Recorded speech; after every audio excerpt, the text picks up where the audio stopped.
Or are we ready? Let me just do a quick post in Discord. Just hey Johnny, I didn't hear you right there. Do you... Okay, I heard that. Yeah, sounds good. Man, I need to get a robot outfit for my guy. Yeah. Iron Man outfit or something. Well, no, we might get sued for that. Oh yeah, we should. Like a cardboard robot. Oh, I didn't think of that. Oh no.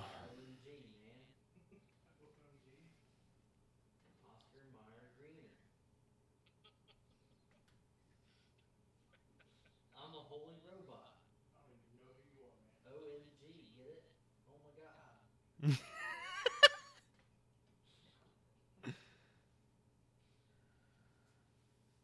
Yeah, so I guess all these blue spells, they actually do like double damage. Instead of a D8, it says a 2D8. Okay, Are you guys ready?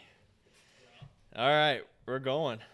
We are live. All right, so my wife Brittany is watching upstairs. So if anything sounds bad, she will hopefully let me know. Wait, can I pull up Twitch so I can see the chat too, or no? You have to pop it out. Yeah, Dustin, if you're on our internet on the laptop, you'll have to pop out the chat. How you do that like every time somehow. I don't know how, but that way you're not streaming the video also.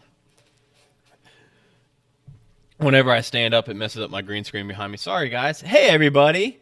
We're live, and we're still setting up.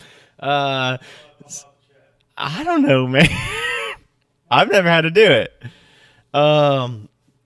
So we are doing Escape from the Fortress of Memories by Kat Kruger, who is from the D20 Dames podcast. And this module is a lot of fun, and I'm excited to run it. And we have got Oscar Major Greener, played by Dustin, a.k.a. Ironclaw Relics. We have got Bjorn Jorgensen, played by Johnny, a.k.a. Ted. Look at them guns. We have got the Doctor, played by Joe from the Nerd Asylum. And we've got me. Yeah. I'm just here to have fun and let these guys kill stuff. Hopefully you guys kill stuff and don't get killed. So let's go ahead and do a very quick kind of a character class race. Everybody's level 3. So just class race and like a short description of what you look like so that the viewers can kind of picture it. Well, let's start with Johnny. Johnny, you were on the top left of the screen, so. My name is Bjorn Jorgensen. I'm a half-orc barbarian. Pirate. Stormhammer? Yep.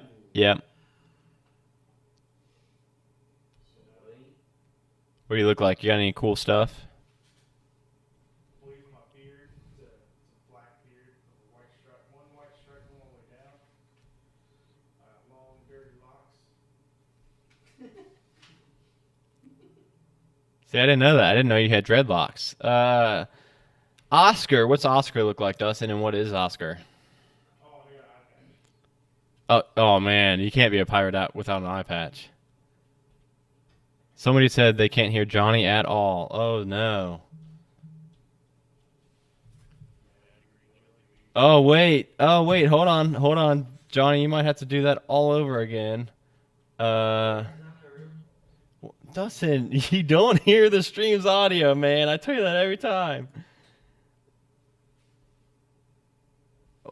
Hold on. Okay, Johnny, now talk. Can you hear me now? We'll give it a second. Sorry about that, guys. He just gave a really good description and stuff. Okay, yes, I had the audio set wrong. My bad, guys. My bad. Wow. I'll summarize it. He is a half-orc barbarian storm herald with pirate with a long black beard with a white streak down the center and dirty dreads. Eye patch. I miss anything? No. Okay, cool. Sorry about that, you guys. Dustin, what does Oscar look like? And what is Oscar? Oscar Meyer Greener is a You said Oscar Minor Greener, like Oscar Minor Wiener. It's Oscar Major. No, we said Meyer, like going to the Meyer to shop, you know? Meyer. On the overlay, I've got your name Oscar Major. So I know, we're gonna. I kept telling you it's Meyer. Anyway, Oscar Greener is a sorcerer, warforged. I forget. It's an envoy, and he is. Let me see. I got this big old thing. He's got a battle kilt. He's got gas tubes coming from his mouth. He's a big robot dude, right? Isn't he like Frankenstein together? Kinda, yeah. He's got an arcane focus crystal in his helmet. He's got white light energy, a black hood. He's beat up metal. And he is hunched over. He's standing at like 5'11", 283 pounds. Nice. 283. Yep. Hey Joe, how's the doctor looking? The Doctor is a 40-ish-year-old human, ex-swashbuckler. He is now just common folk. He wears a long, dirty, and beaded peacoat, like a trench coat-looking thing. He's got a Puritan hat that he wears and long, disheveled hair. Looks unkept and almost kissed by the sea salt. He walks with a slight hunch and leans heavily on this large wooden walking staff that he hangs on to. Okay. His description was 1,000 times better than ours. It was. I'm underprepared. But that's it. Can we start again? Yeah, can we restart and have him describe all of us? Have him just make up all of your guys' descriptions.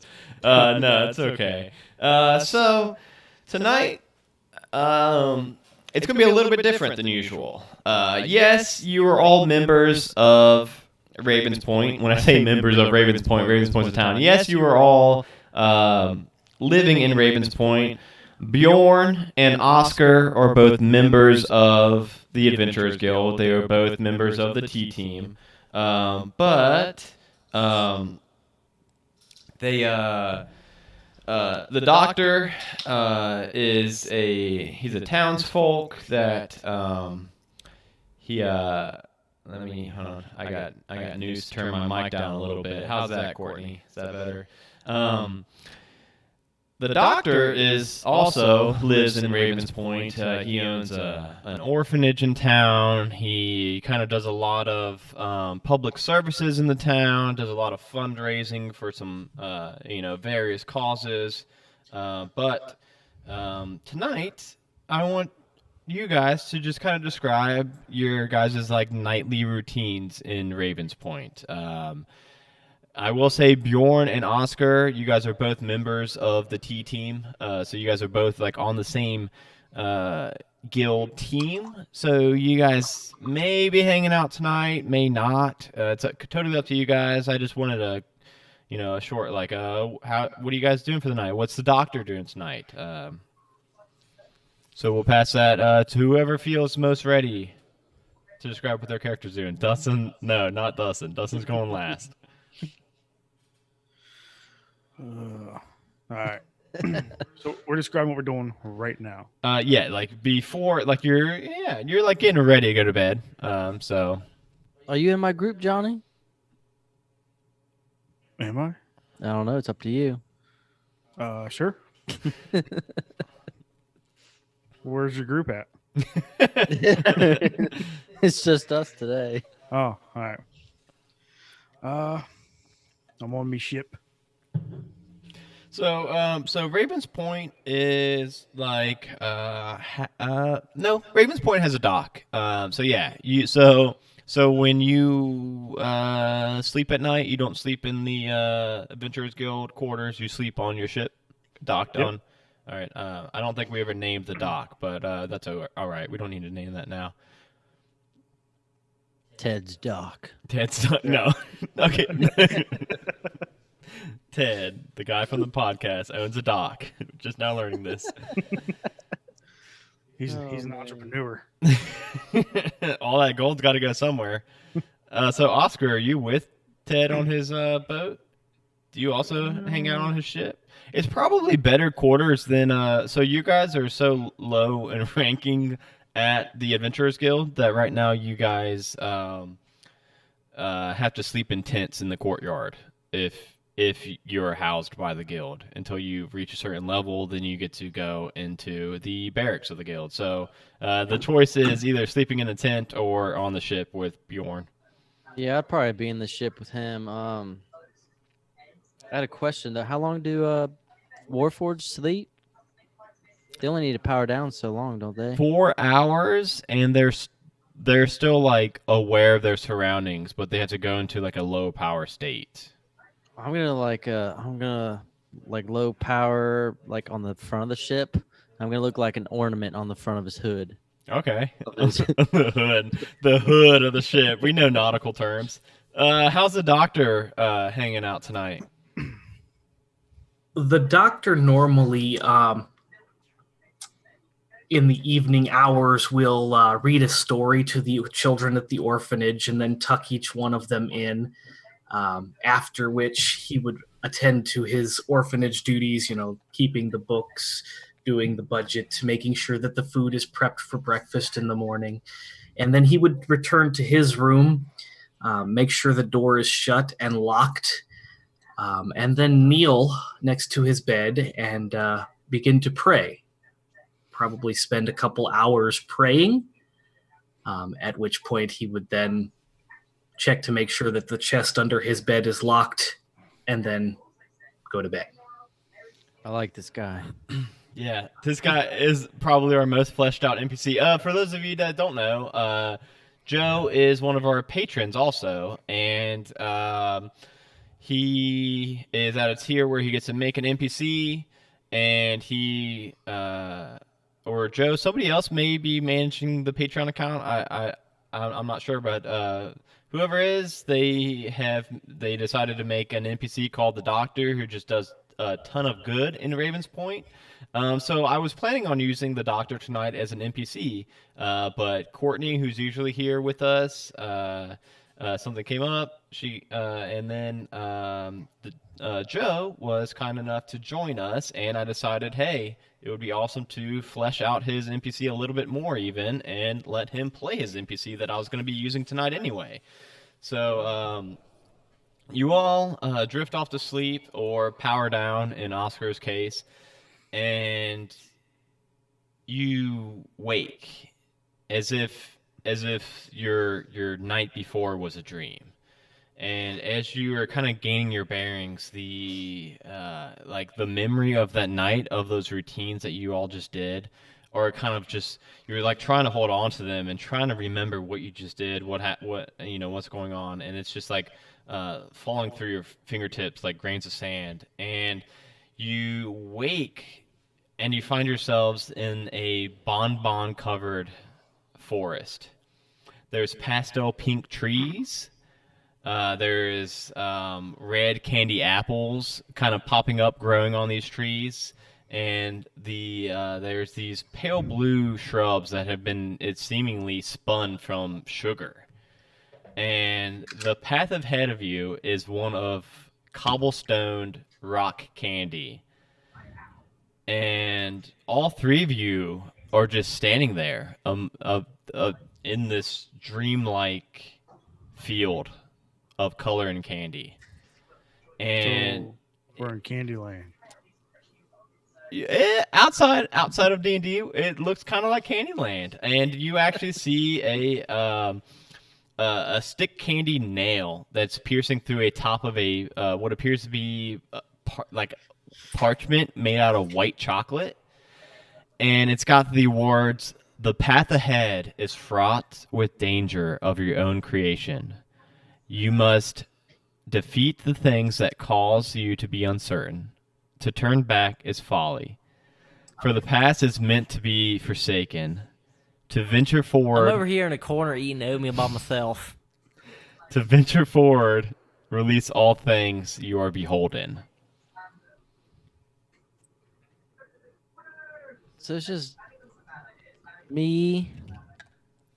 Bjorn, and then the doc. You guys know the doctor. You guys know him. You guys know him. He's a pretty prominent figure in town. You guys I know was him. gonna say, You guys might not be like on first names or anything with him, but you guys know him. where's his ship crew at? Not with us either. No one, yeah, it's just you three standing in this field. That's weird. Well, this is strange, guys. Why is it just us three here?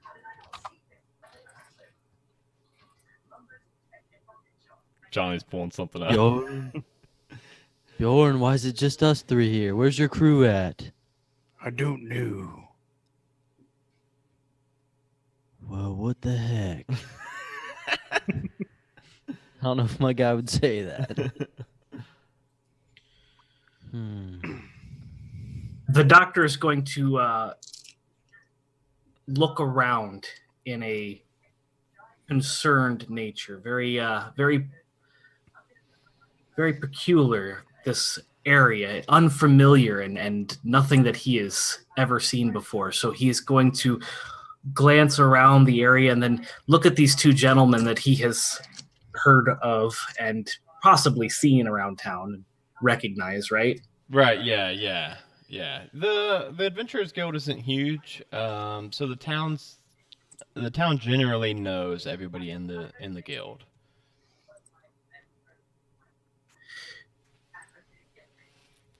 Gentlemen, it seems we have a peculiar predicament. This area is very unusual, is it not? It's strange. I wonder if we're in a dream. And looking around, you notice that this cobblestone candy path is somewhat overgrown with these red licorice vines, but there is a pathway through the candy trees. What'd you say the bush is made out of? Spun sugar, so like cotton candy. I'm gonna go eat a bush. It tastes really good. I don't know if there's cotton candy in Faerun, but if not, this is like one of the best things you've ever had.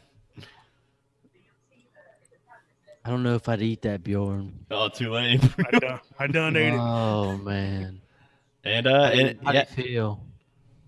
I feel tired. Yeah, it tastes really good. There was no adverse effects to eating it.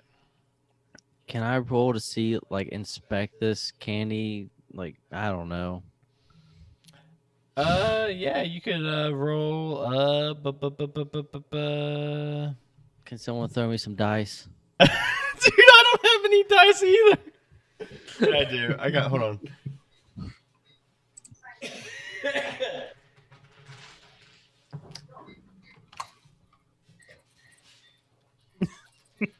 I'm ready. We're really. Are you throwing it? No, not me. Oh man. Johnny, you got dice? Yeah, man, I'm prepared. Hold on. Let me go get Dustin some dice. I got metal dice. No, so I thought you just everyone threw can hear them He's right behind me. He could have just tossed him over the wall. I rolled a 17 for perception.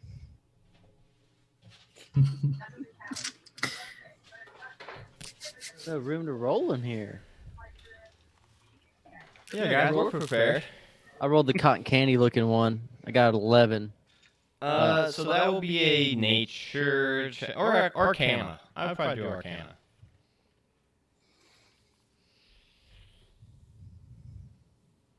Yeah, I got a 12. You would know that obviously none of this would happen in nature, and it seems like It may be magic and it may be not. it's you were probably pretty close with the dream. It definitely seems dreamlike, but maybe it is instead More of a dream. yeah, maybe yeah. It's probably either a dream or a different plane or something. Gotcha. All right. Joe, I just sent you a couple things that the doctor knows. Okay. This is strange to me. Strange indeed. So that chocolate white chocolate parchment was posted over the path leading out of this clearing. By the way, What's it say? man, you can make me read it again. It says the path ahead is fraught with danger of your own creation. You must defeat the things that cause you to be uncertain. To venture back is folly, for the past is meant to be forsaken. To venture forward, release all things to which you are beholden. Wait. What you be holding, Oscar? That was a good joke, Johnny. And we for the audience, the camera pans back, and we see it is nighttime in Ravens Point, and we see a young girl sitting in a small room in an orphanage, and she's got the window open with curtains, and the curtains are kind of there's a light breeze that's entering the room, and she's working at a small desk by candlelight, and the candles are kind of flickering as she's writing, and you see her writing a letter, it seems, or maybe a poem, maybe a story. She's writing something on this parchment with this quill, and you see her scoot back, and she blows out the candles, and then she goes to her bed. And as she's falling asleep, you see the last blots of ink drying, and the last words are the Raven Queen. And now we're back. So that was just the audience, all that. So you guys know nothing of that. So we didn't see that. No, you guys did not get like That this didn't happen. Sixth Sense flash forward. No. At this point, the doctor is going to reach out and pinch Oscar hard. Oscar, you feel I it. feel it. Yeah, you feel it. You feel it. Pinches? Ouch. Man, why'd you do that? Seems we are not dreaming. Can a Yeah. robot be pinched? I just got pinched, man. He got pinched All somehow. It works. It works. You So pinched this your is not a tube. dream. We must be in another plane of existence, guys. The work of the devil. On this I swear. Oh, this is creepy. Shall we proceed down the path? Wait, your voice changed, Johnny. Are Fire you voice. mocking me? You were doing the doctor voice, Johnny. A mix of everything. It happens. Yeah, that happens with me all the time. So you guys, as you're walking down this, like I said, it's kind of overgrown with this licorice, and you guys are kind of having like, it's like mechanic wise, it's difficult terrain, but it's slowing your guys' progress. You guys are having to take these big wide steps over this licorice, and Cool. yeah, what? Could we eat it quicker than we can walk over? It would be faster to walk on it than to eat it all. But you could be eating while you're going if you want some licorice. No damn licorice. Well, Bjorn, you'll eat a cotton candy bush, but not a licorice. Is Yeah, it licorice. black licorice or red licorice? Red. It is Okay, red. then I'll eat it. Yes. And eventually, this path does finally open up into a small grove where there's a terrifying sight unfolding. You see a pack of monsters circling this adolescent girl. They are bipedal, armless I've had too many dirty dudes. Monstrosities with mouths full of these rows and rows of teeth. Right. Did you say bipedal? Yeah, so they're on two. They're two-legged. Why can't you say two-legged, man? Because bipedal sounds so much better, doesn't it? Not if you don't know what it is. I picture like a plant walking on his petals. Or a monster, or a monster on a unicycle. Or something. Okay, guys, it is a two-legged monster with these. It's got no eyes, no nose, but a large mouth with like multiple rows of teeth in the mouth. And this girl screams as these monsters, shapeless monsters, kind of like closing in on her. What Do I recognize this girl? The doctor does recognize this girl as his adopted daughter, Winter. Cause she fell asleep. Winter. Winter Miss. The doctor is going to scream, Vinta! And he's going The to what? drop his massive wooden staff and throw off his trench coat, revealing leather armor. Oh, And He's cool. going to book it towards Winter. Oh, cool. Let's go ahead and everybody roll initiative. So there are a total of 6 of these creatures on her. Oh shoot! I need a piece of paper. Like I said, I am prepared. Come on, man. I got 17. What'd you guys get? 12. I got a 3. Oh man, I'm not sure where. Oh, there it is. dang pirate! Whoa, dude. You slow pirate. You're All right, sorry about He's a that. robot. So I heard Oscar got a 17. What did the doctor get? 15. Okay, so it's gonna go Oscar, the doctor. Then probably you, and then Johnny. Yeah, Oscar, doctor. Actually, hold on a second.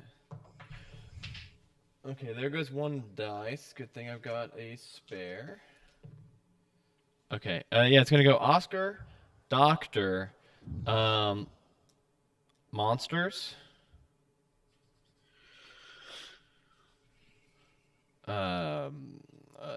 Bjorn, and then a little girl, Winter. You guys now know her name to be Winter because the doctor just shouted her name. So you guys now know that this is Winter. And so, Oscar, your turn. There's this girl with these 8 monsters kind of closing in on her. They're about 10 feet from her in, like I said, a circle around her. So, it's your turn. You're up. They're So not quite 8. on her yet. 8 of them in a 10-foot ring around her. So I'm assuming I can get like 2 of them within 5 feet of me, right? Yeah. If you wanted to run up on them, yeah. Yeah, I think I'll run up and even though I'm a sorcerer, I'm a robot. I'm a battle robot. I'm gonna do Word of Radiance. I'm gonna run in there and just scream to the top of my robot lungs. Okay. I don't know what I'm screaming, but Oh yeah, we gotta hear it. Yeah. a divine word, just one divine word, and that's it. Just say it, man. I don't know. What's a divine word? Hakuna. Hakuna. That's what I said. And then let me see that real quick, because those blue things were throwing me off. No, it's not blue. Okay, so those 2 make a con save. Wait. Yeah, con save. Okay. Would they take my damage? One roll of 10 plus. Let me get it pulled up. 10 minus 1. Oh, So you failed. and a 16 minus 1. So one of them failed. And I don't. If you fail, you don't take half, so that sucks. Okay. So you take 11. The guy that failed takes 11. Oh, 11. I rolled a 5 and a 6. Nice. So, you want to describe it? How that one dies? He You got dead? it? Yeah, you got it. Yeah. Shoot, I don't know. I just spoke this word. He just fell to the ground. Doesn't it like? Wait, what is it? A this- monster? Yeah, it's like a monster. No arms, just legs and like a big. Unicycle. He's got ears. I picture him bleeding from the ears from the word I said. He's got holes for ears. He's got holes. He's got to have holes. Got 2 little Yeah. holes on the side. Yep. Yeah. He's got. Yeah. Exactly. Yeah. He's just bleeding from his ears or his hole. He's bleeding from his holes and fell over. Johnny, you have got advantage whenever you want to use it. Heck yeah. Okay, so yeah, you run up and you say Kuna, and this burst of white light erupts from you. One of the 2 that are on you seems to be kind of, unaffected, but the other one, like you said, starts bleeding this black ooze from his ears and from his mouth as it drops to the floor dead. It is now the doctor's turn. Can I do if I did a spell as an action, you can't do a spell bonus action, right? No, you can only cast 1 spell a turn. Yeah. All right. So doctor. Doctor, having ran towards the group, is going to run up into the center and kind of put his arm around Winter, kind of in a protective mode, and with his other hand draw out a rapier. Do I have my stuff? Yes, you've got your stuff. Yes, you guys are waking, even if you didn't sleep with your stuff, you guys have your gear on you, yeah. Fantastic. All right. So he's pulling out his rapier with his other hand, and he's going to point it at one. I am a man of peace now. If I kill you, I am bound for hell. That is a price I am willing to pay. And he's going to try and intimidate this monster. That's intimidating. Okay, roll an intimidation check. That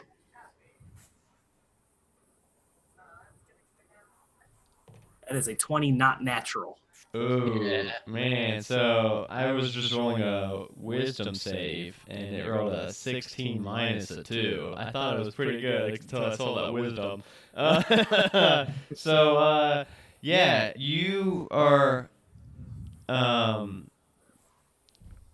you run up, and,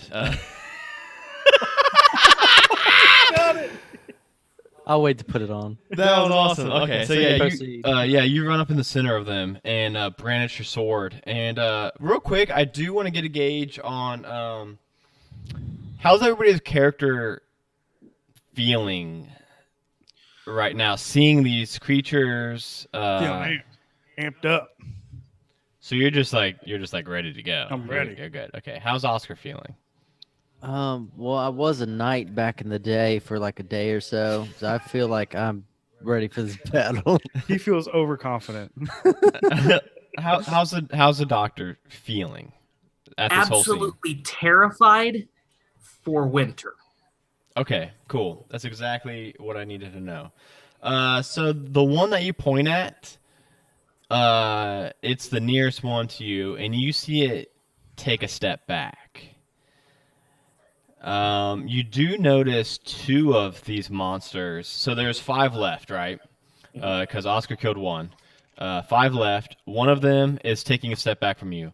You see 2 of them, which means that when it took a step back from you, it also took a step back from Winter, which is great. But you notice that 2 of these monsters switch their attention from Winter to you, and they start walking towards you. But you will still get your action. But I'm just setting the scene for everybody. Okay, we got 2 people holding hands. What's up? What's up, guys? I thought you said there was 8. He did. I killed one. All times I said 8? Mm-hmm. At the very beginning, there's 8. I killed 1970. Yep. 1, Sorry, guys. There were 6. There were 6. There were 6. 6 left. There were 6 total. 5 Oh, left. and I killed one. Okay. Yeah. Oh, I'm sorry, guys. So like, the document has scaling stuff. But yeah, 6. There's 6 of them. I'm putting my muffin on. Just heads up. You You know could- what? I can turn my mic off, Yeah. right? Yeah. It's not gonna screw the stuff up.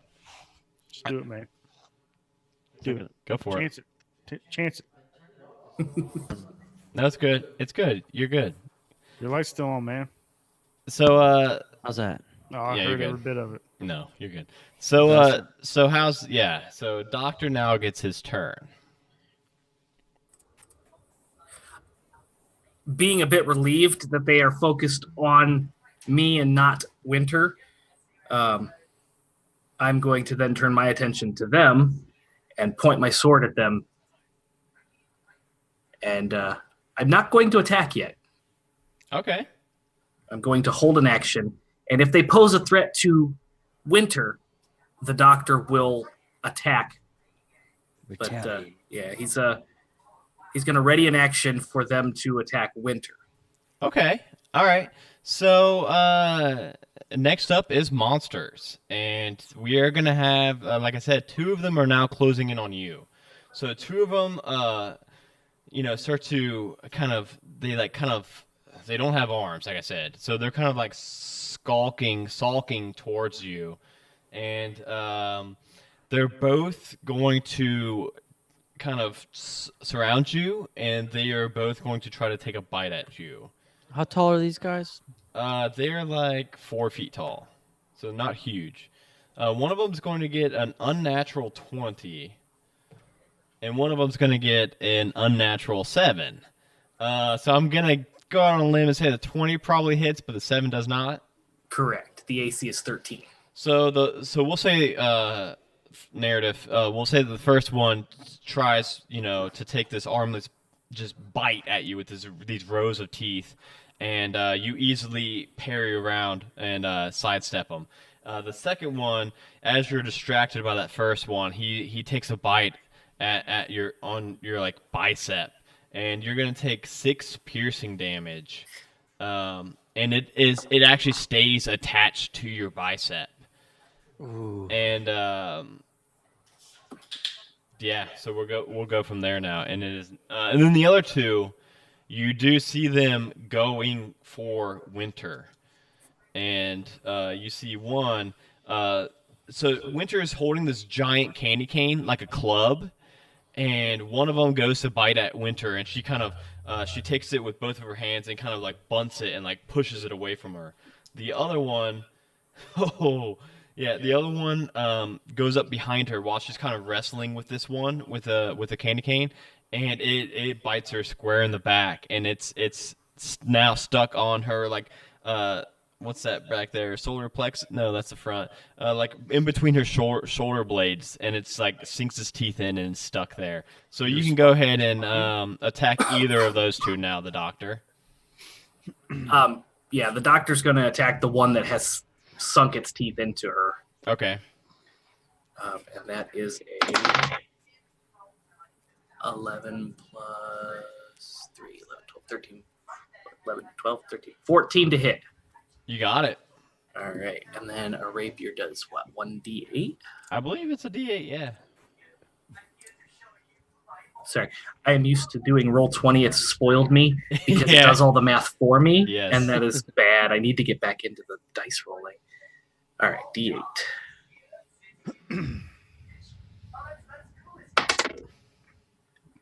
Oh, yeah. That is an 8.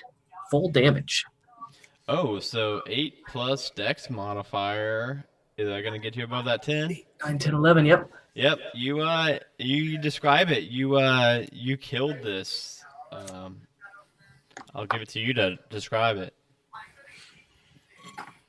Okay, so the thing latches onto her solar plexus, and filled with a terrifying rage, the Doctor is going to take his rapier. To hell it is then, and shove his rapier through the side of this thing, making sure not to hit Winter, and then pull it back towards him, slicing the thing basically in half. Yeah, and it falls to the ground, leaving 4 left. One of which is attached to your bicep. Um, Sunshine asshole. First sunshine asshole of the night. Uh, thank you, Dorian. Advantage to Dustin. Dustin, you now have advantage. What? And now it is Winter. No, it's Bjorn's turn. Bjorn gets to go before Winter. All right, so there's one on the doctor, right? One, yeah, it's like attached to his bicep. And how many left are standing by Winter? 2. Two? No, one on Winter. One attached to Bjorn. Are you sure? I'm trying to think how there's 4 left because 2 have died, right? And then one on Oscar. There's like one right up on Oscar, one attached to Bjorn, one next to Bjorn, and one on Winter. That gives us our 4. I'm Bjorn. Not Bjorn. The doctor. It is on the doctor's bicep. So Bjorn gets to pick if he's going to go to the 2 on the doctor, 1 on Winter, or 1 on Oscar. I'm gonna get the one off the doctor. Okay. The one that's actually like bit into him. Okay. Well, 14 plus 2. That hits. With your you use a great axe, right? Yeah. First let's go. That's a plus 5 to hit. Yeah, you got it. Let's roll damage and let's see if you kill this thing or not, depending on how we're gonna narrate this. 7. 7 total. Yeah. All right, it is still alive. So you go ahead and narrate how you kind of attack this thing. How close am I to the doctor? You were like 20 feet away, but obviously you ran up to use this. Great axe. So I seen the doctor just standing there with a little wormy thing on his arm. And I run up and I just swing up with my axe, attempting to cut it in half. And you make good. You do. This thing looks. So, you know what? You actually swing up like attempting to cut it in half, and you actually just slice off its left leg, and it kind of flops to the ground. Now it does look much more like a worm since it's no longer bipedal. It is now unpedaled, I guess. And it actually detaches from the doctor and hits the ground. Next up is Oscar. So Oscar, you've got one laying on the ground with no leg, looks very bad. It's bleeding this black ooze out of it. You have got one right on you that you tried to hit with your last explosive blast. One on Winter, and one that has not been hit. That is on like in between Doctor and Bjorn. All right, I think I'm gonna shoot the one on Winter with guiding bolt. Right? Is that a shooting? Yeah. Guiding bolt's a really cool spell. You roll for that. 46. Roll to hit. Yeah, you roll to hit that one. And I didn't use my advantage. Like I said, that's okay. You didn't need to. You hit him.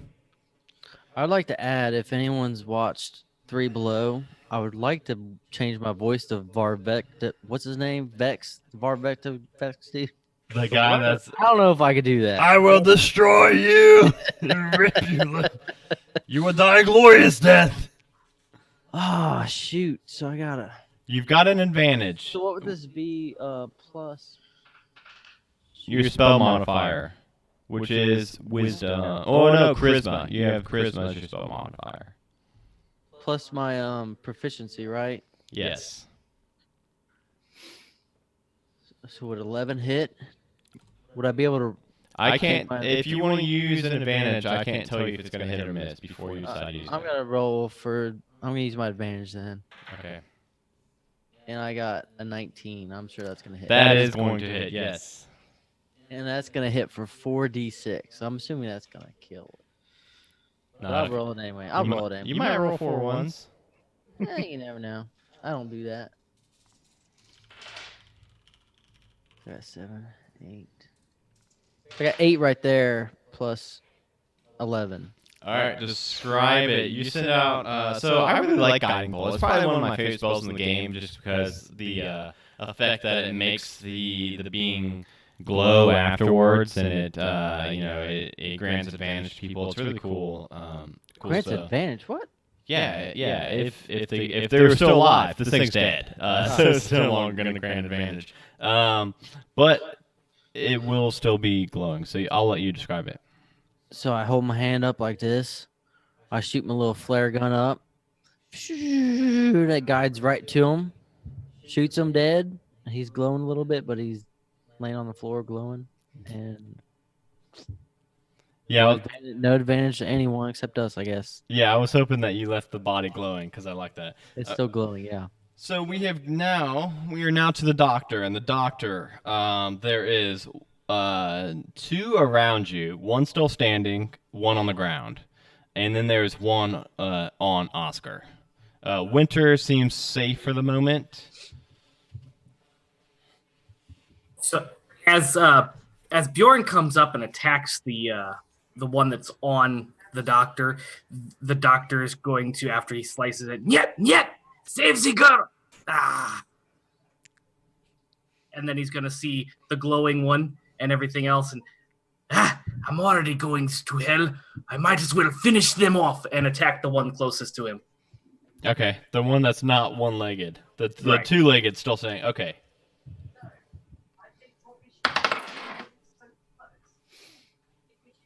$19 plus. That is going to hit, yeah. Yeah. It's 21 not natural. All right. And then the D8 towards me D8.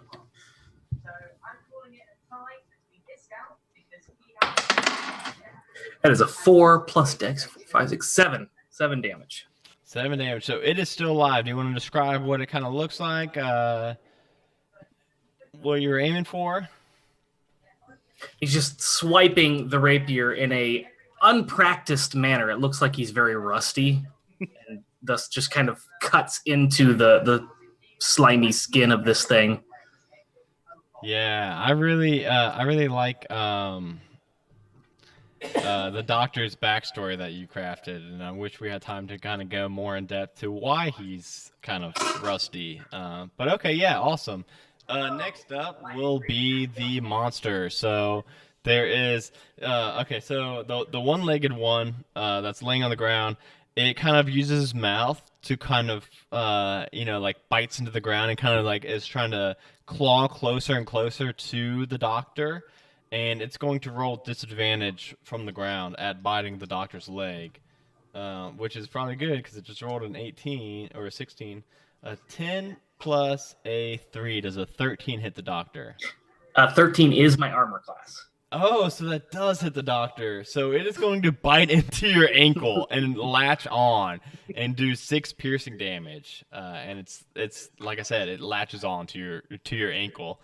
Son of the bitch! The other one is actually it's now Bjorn's kind of between you and the other one, and so it's going to attack Bjorn.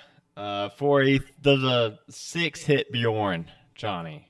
No. No, I didn't think it would. So it's like biting at you, and you raise up your great axe, just as you saw Winter do before, and you kind of block its teeth and shrug it off. And then there's the last one that is on Oscar is going to attempt to bite Oscar for a 21 total. And so Oscar, it like bites into your arm, but it bites like, and it like kind of puts a big dent into your bicep, and it's like latched onto you. And it is now Bjorn's turn. So you got one on the doctor's ankle, one on Oscar's bicep, and one that just tried to bite you. All right. Who's closer to me? The one that tried to bite you. I meant like Allies. Oscar or the doctor. The doctor is closer to you. All right. So he's got the one that's on his ankle. All right. And he should be down to like 1 health. I mean, he's only got one leg. He's leaking that black fluid from his leg. He looks really bad off. One leg, weak, wink, 1 health. You got it. So I'm going to throw a hand axe at him. Okay. Go ahead and roll it. Now remember, before you tell me if you pass or fail, you let me know if you want to use your advantage. I am using my advantage.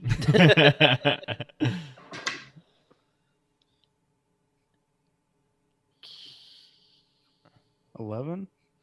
11's gonna miss, man. Oh wait, you know what? You actually didn't need to burn your advantage though, because you had advantage already from him being prone, and you were like up on it.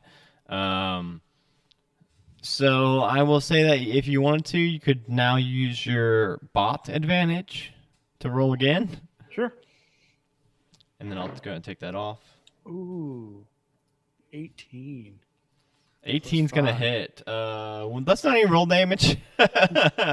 So go ahead and describe it. So I look over, I see that one's now on Doctor's ankle. And throw my great axe on my back, pull my hand axe out. Throw at the little 4-foot monster and kill it. Kill him. So it decapitates him while it's attached to the doctor's ankle. So the doctor kind of has to shake it off. And now it is Winter's turn, and you see Winter clutching at her her candy cane staff, and she runs up to the one that the doctor, the one that Bjorn you initially hit, and so she takes a swipe at it, but it easily just sidesteps it, and it's a easy miss. So Oscar, it is your turn. You've got one by you and one by Bjorn. 2 left. I'm going to look at my allies and see how they're looking. How is the doctor looking, and how is Bjorn looking? Devilishly handsome. Devilishly handsome. Good to go. But yeah, he's not looking too good. He's looking pretty roughed up. Also, can I tell how beat up Winter is? She looks. Oh no! Actually, I forgot. She got that one She that did? bit her.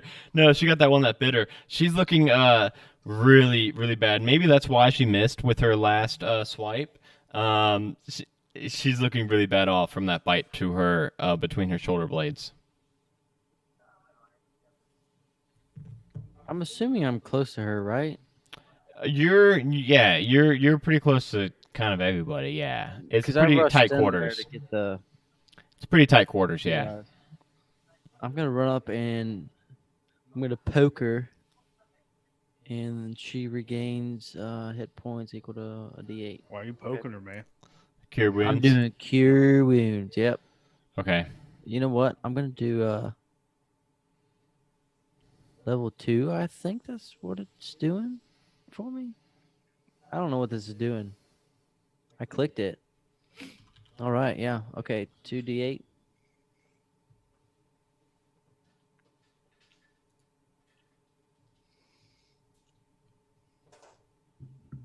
Hang on a sec.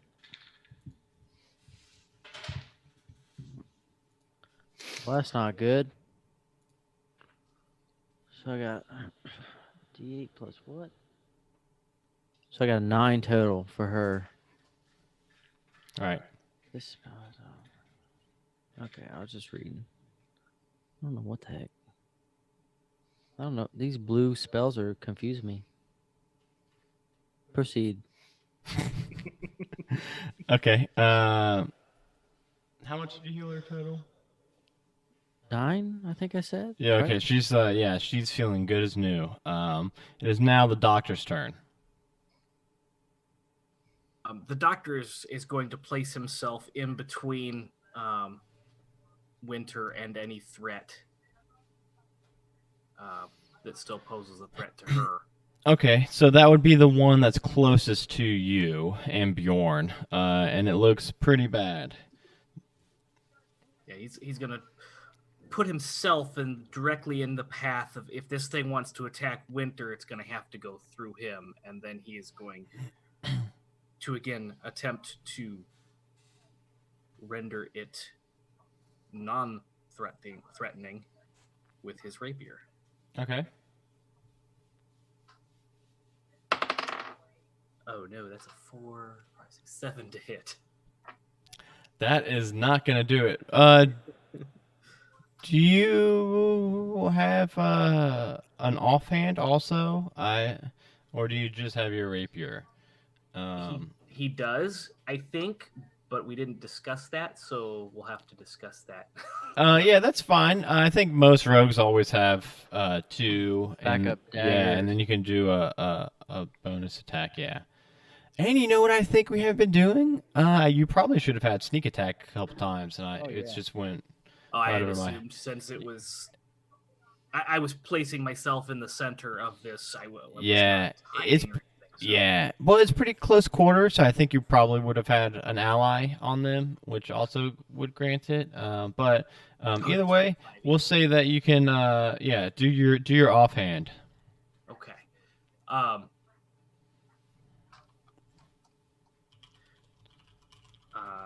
I'm not sure what a dagger does, but to attack, that is 10 plus 3. 13 to hit. You just got it. And if let's see, And this is the one that's looking really bad, so it's gonna be hard for you to. D4. All right. That is a 2. Oh, you got it. All And a right. 2 plus your dex, and you said your dex was what? +2 or +3? It's a plus 3. Yeah, you got it. Awesome. So he's going to again put his hand around Winter and in a protective state, and just reach into his leather pouch there and pull out the dagger. And as he's pulling it out, kind of flip it around in his palm and just thrust it into this thing and pull up, and then twist with a smirk on his face. Wow. I didn't hear you, Johnny. That's the way to do it. OMG. And now, the last monster's turn. And it is right up on Oscar, and it's gonna. Actually, you know what? This one's bit into Oscar, so it doesn't even have to roll. Oscar, you just take 6 more piercing damage as it bites deeper into your mouth. I got a quick question. What's that? When he bit me the first time, how much damage was that? 6. So 12 total. Yep. All right. I also got another thing to add really quick. I peeked on the Twitter thing, and our guest is just the black screen. I didn't know if you wanted that logo on there too. I didn't see it. Man, that you know how long that would take me to do. I'm just saying. It does have his like his hashtag, his whatever, but it doesn't have that icon on there. It is now Bjorn's turn. Bjorn, there's just one left, and is bit into your buddy Oscar. All right. Oh man, I'm looking bad. Don't worry, Oscar. I'll get him with my great axe. My strong axe. 16. That hits.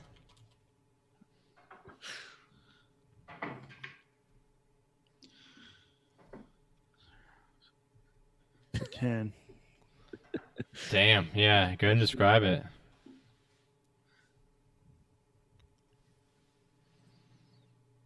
All right. So it is bit into Oscar's arm, so that might factor How far in. away was I from Oscar? 10 feet. It's pretty close quarters. Sunshine asshole. Did you run a leap on it? Yeah. So if you can imagine, like the guy from 300. So you leaped on my arm? I ran over there. And as I'm running, I'm like swinging my great axe like a fan, Like a helicopter? like a helicopter. He's helicopter. Okay. And I just come over and I come down on it, slice it in half. Got some black stuff on Oscar's face. This is weird. Sorry, Oscar. Okay. And as soon as this last one dies down, you guys see Winter kind of standing there, holding her big Sunshine asshole. candy cane. Scott keeps doing the sunshine asshole donations. Oh, thank you, Scott. But he did not tell me who he wants to give advantage or disadvantage to. So let me know in chat, Scott. I mean Shane. And His father. you see her holding that candy cane, and in her left hand, while she's holding that candy cane, she's also got a single purple ribbon. I said ribbon. And she turns to the doctor, and she says, "Dad, what are you guys doing here in my dream?" And she's kind of looking over all three of you, but mostly talking to the Sunshine asshole. doctor. Not sure this is a dream. Well, I was riding to the Raven Queen and I fell asleep. I mean, it's got to be a dream, right? You were headed to the Raven Queen? I was riding to the Raven Queen. I was just my childhood hero was it's kind of a long story, but I don't know. I didn't really think anything would come of it, but I was riding to her and I fell asleep and Sunshine Zero is the asshole. Raven Queen? She sounds bad. well, yeah, my child Whoops. Your Hold on. childhood friend, Sorry, I know. Sorry. Warlock. I did something wrong on the thing. I'm sorry. My childhood hero is a warlock, and the warlock's patron is the Raven's Queen. So, yeah, she's my hero, but I didn't really expect anything to come out of it. Sunshine asshole. I still don't understand why we're here. Yeah, I don't know. What you guys tell me. Raven's cream. What are you doing in my dream? Dad, what are you doing here? This isn't a dream. Well, I fell asleep. The doctor is going to reach out and pinch her, not quite as hard as he did Oscar. The robot. Yeah, she kind of like steps back and flinches. She's ow. Okay, well, thanks, Dad. I guess maybe we're not in a dream, but that doesn't really explain what's going on. I mean, this seems like a dream, doesn't it? You would think. This is pretty strange. And you guys notice that all around you in this clearing, it's all thick, those candy trees, like just a wide circle around this area. Like, I mean, you couldn't really walk anywhere past here through the Sunshine licorice asshole. and the. Sorry, John, you got disadvantaged now by my dude. And Who? Scott, and the message was, you know what you did. I got you. So yeah, it's a pretty tight clearing, and she's just she's just holding that ribbon, and she's saying, I don't know what to do. I was following the path, and I was just thinking. Before I went to sleep, I was thinking about how that Null attack happened not long ago, and how I wanted to be strong, like Beatrix, like my hero. And then I was riding to the Raven Queen, thinking maybe she could give me some power, and I don't know. I went to sleep, and I woke up in here, and I started following the path, and now here we are. What have we talked about with the Raven Queen? I know. Beatrix is awfully Lestrange. Don't like you following such a strange person. I know. Dad, I didn't think anything would come of it. I was just feeling really down I'm on over here in the myself, corner eating oatmeal by myself. and I don't know. I don't know. I don't know why I wrote it. I was feeling, I don't know. I'm sorry. So, if this is not a dream,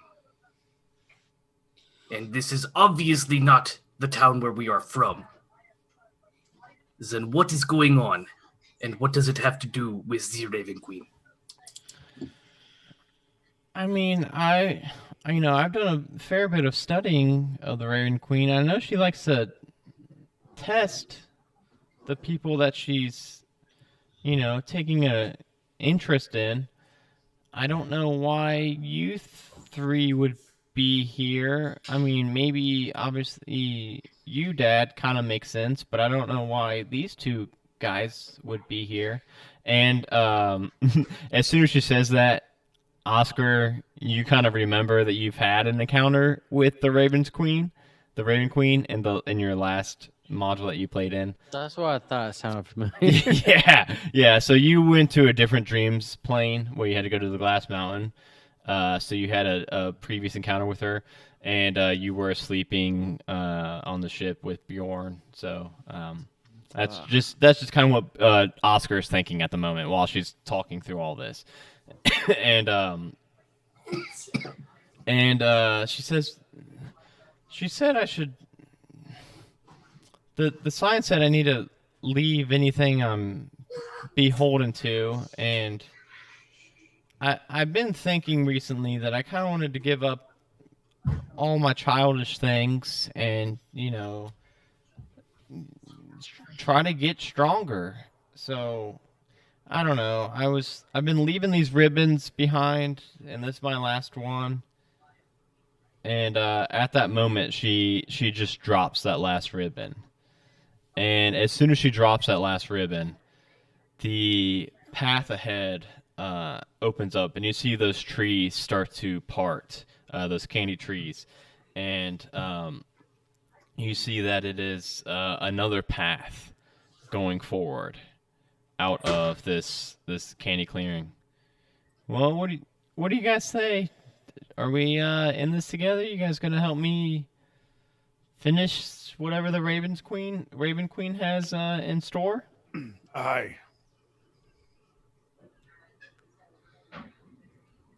Yeah. Don't sound so sure of yourself. So, okay, Dad, you don't. coming with me?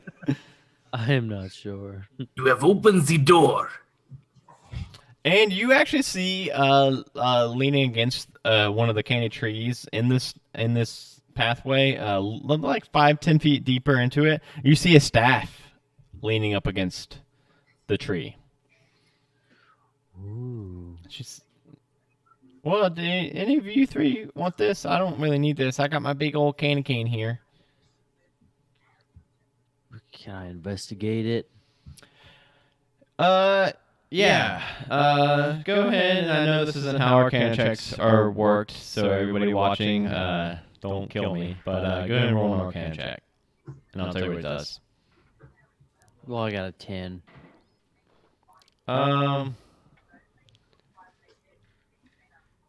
I got a 2. Why would you pull? Okay, so I see Johnny roll, and then I see Johnny pull up his stat sheet as a barbarian, like it's gonna give him something really good, and then he says, "I got a 2." Why'd you pull up your stats for that? You know. Well, let me check real quick. So no, Oscar, yeah, it's not that magical of a weapon. You got this. You know this to be you kind of pick it up and kind of pass it between your hands, and you're kind of checking it out, and you pick up a pebble off the ground, and you put it over like the top of the staff, and you notice that the pebble begins to like orbit around the staff. And this staff is a staff of adornment, and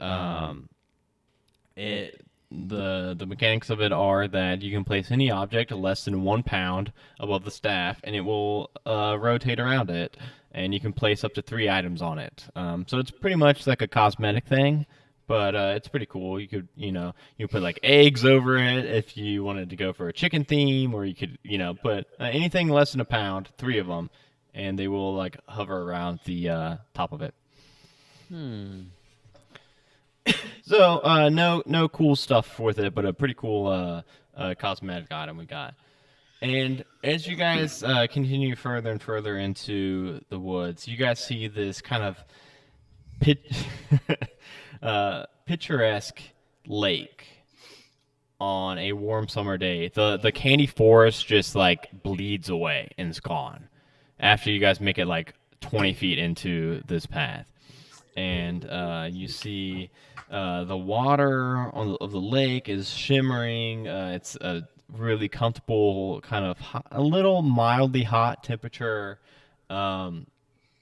Everything is kind of aglow, though, with this kind of ethereal golden hue. And on the opposite shoreline, you notice that there's evidence of a small camp, but its inhabitants are nowhere to be seen.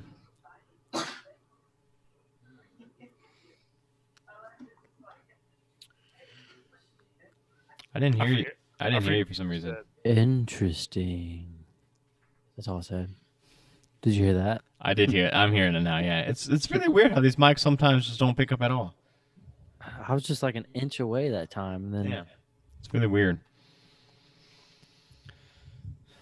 And she said, "Well, that looks like a campsite I used to go to with my real mom and pa back in the day."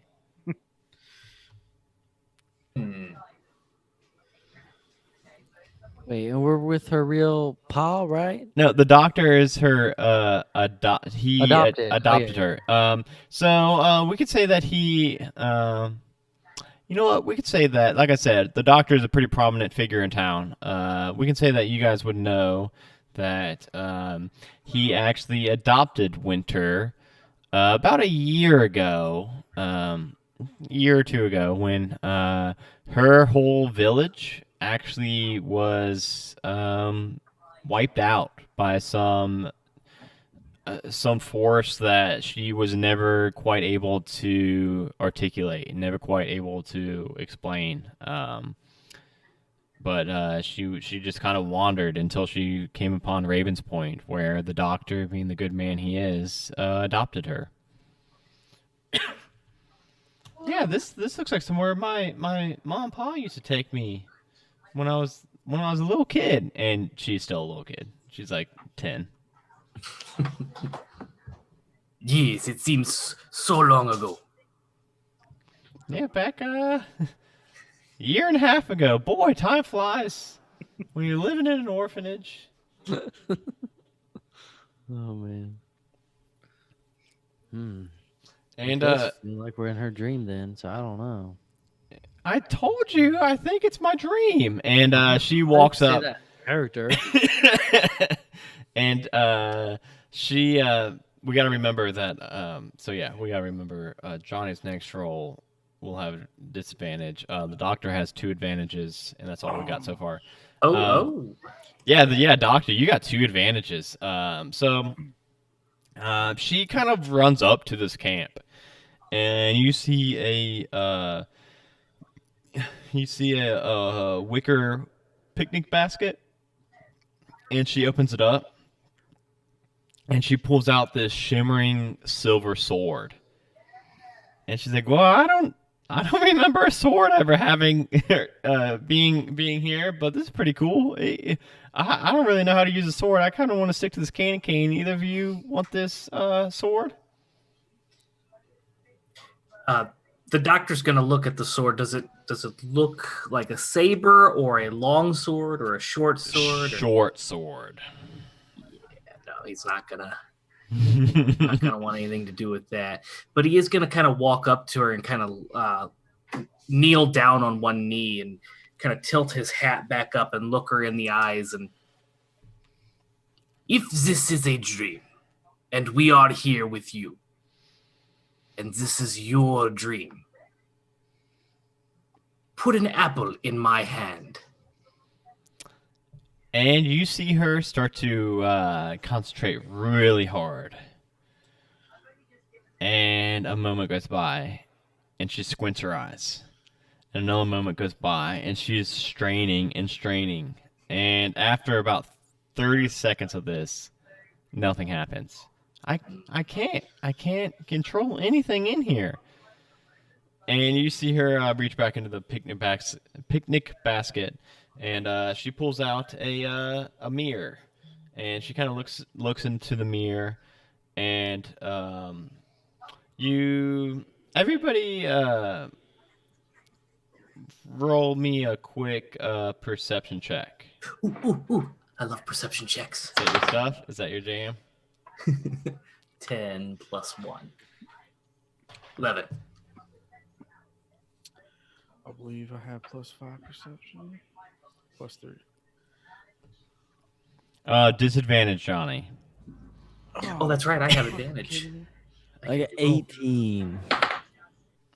Yeah. So, Joe, how advantage works is you pick when to use the advantage. How disadvantage works is the very next roll is disadvantage. Okay. So I can state that I would like to use my advantage on certain things. Yes, whenever you want, you let me know. Gotcha. All right. Perfect. So take my disadvantage away. I did. I took it away. I had your back multiple times, Shane. No more, man. So kind of scattered around this campsite, you guys notice that there's like swimming suits that are hung up on this clothesline to dry. There's like a campfire set up but not lit or anything, and then there's this picnic basket that she reached into, and as she kind of looks into the mirror, you see her quickly like put the mirror down to her side.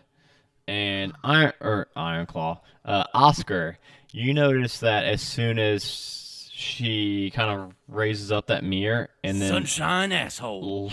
lowers it down, you notice that you think that you saw a figure in that mirror behind her, over her shoulder. And Over her shoulder. over her shoulder, you were like close enough to her that she raised the mirror, and then she quickly took the mirror and put it down to her side. But before she did Sunshine that, asshole. with your 18 perception check, you saw that faint figure, and with an 18 being pretty high, you noticed that it looked like a kind of featureless person, like a person with just no eyes, all smooth skin, no hair, no mouth, just featureless, kind of a pale skin tone.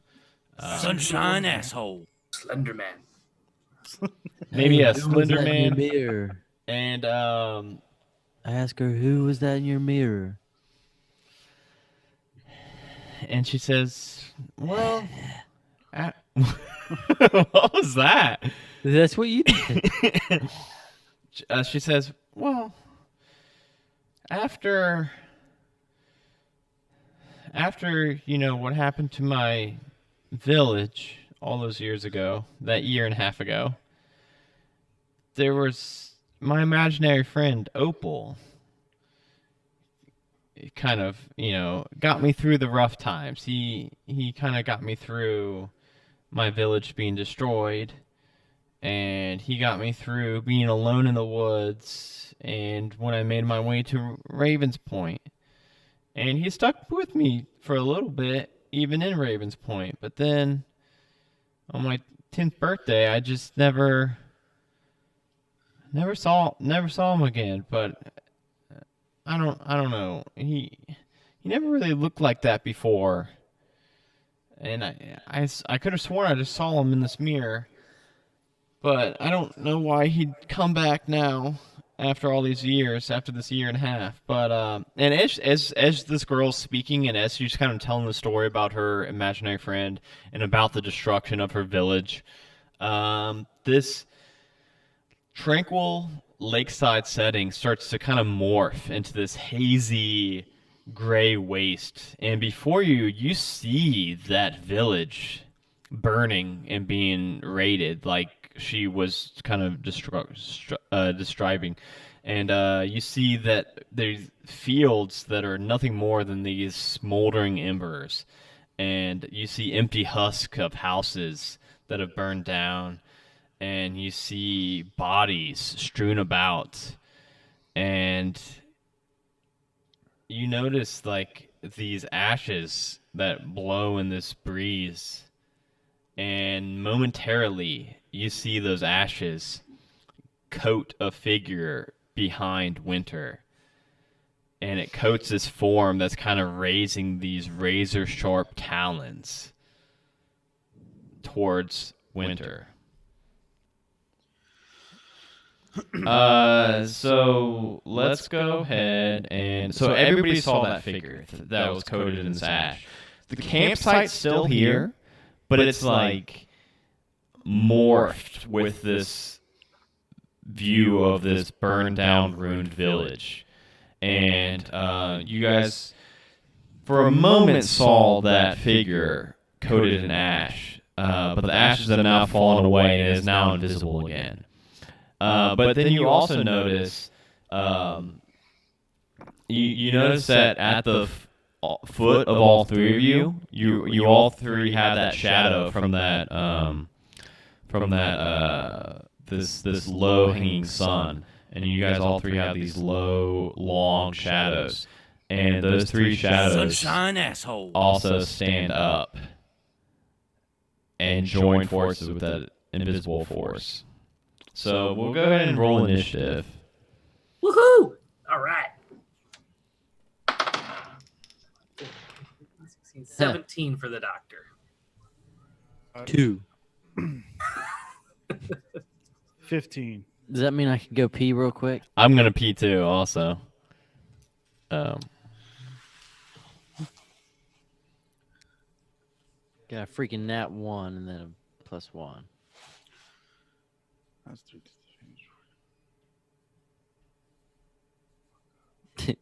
Disadvantage on initiative? Okay, so so apparently the doctor has 5 advantages. Scott, is that right? Is that right, Scott? And then Keep calling him Scott, man. Johnny has 3 and disadvantages? Johnny has 3 disadvantages. Johnny don't have shit. Man, the video's all off whack then. You got 0 on Johnny right now, only 2 on the doc. I think they're making crap up, man. They are, man. Scott has given us a boatload of money before on this stream and past streams. So Where's my dude Keycar at? They want the T-team dead and the doc know. to live. So I'm gonna go ahead. Whoops. So all these for the doctor. Dang. I'll BRB. I really gotta pee, guys. I'm BRB. Oh shoot. I'm back. I'll put a be right back screen on. So there we go. Johnny has got 3 disadvantages. The doctor has got 5 advantages. So Joe, don't worry about using advantages on this next turn. Which, hey, gives you sneak attack. Yeah, all right. So if you burn one of these advantages, you get sneak attack. So the scene when we come back. Oh, Johnny's also got an advantage. Okay. Well, okay. So I'll let him, if he decides to, he can cancel out. So the scene for when we come back, you all, is one invisible foe that they quickly saw, and 3 shadows their own shadows are now standing on each of them. And then those three in winter. So yes. Now I'm gonna put BRB, and we will be right back. Give us 2 minutes.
yeah. What's up, Joe? You there? Yes, I can hear you. Yes. All right. Are we ready to do?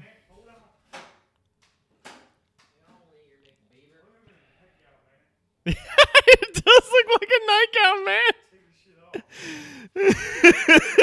That's why I was laughing when I came downstairs.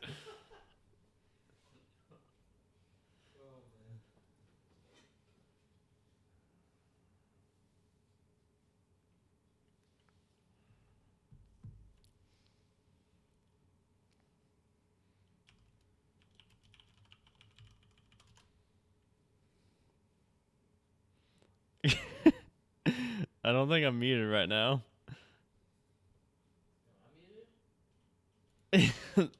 Scott is saying I'm not muted right now, but usually on the BRB. Oh, it's not muted. He said, nah, looks like a nightgown. I don't know why. I don't know where the sound's coming from. But they didn't see us.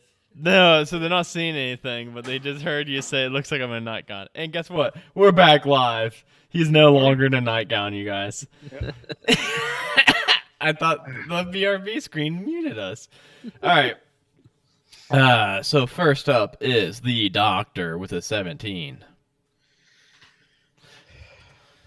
So for a recap, you guys are all kind of around this campsite, or kind of close to this like picnic basket, including Winter, and you all, as the ashes from this, you're like standing in the middle of this like burned down village, and for a moment you saw a figure coated in ashes, and also Winter mentioned this figure to Oscar when Oscar questioned about it. So What's his name? Opal, she called it Opal. Opal. And you guys no longer see Opal, but you do see your three, Bjorn, Oscar, and the Doctors, all three of your shadows have kind of stood up from the ground. And they're kind of posing, like the Doctors has like a shadow rapier, Oscar's has a shadow staff, and Bjorn's has a shadow great axe. And each of your shadows is on each of you all.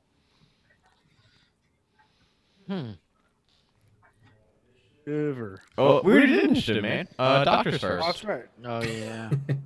I'm last.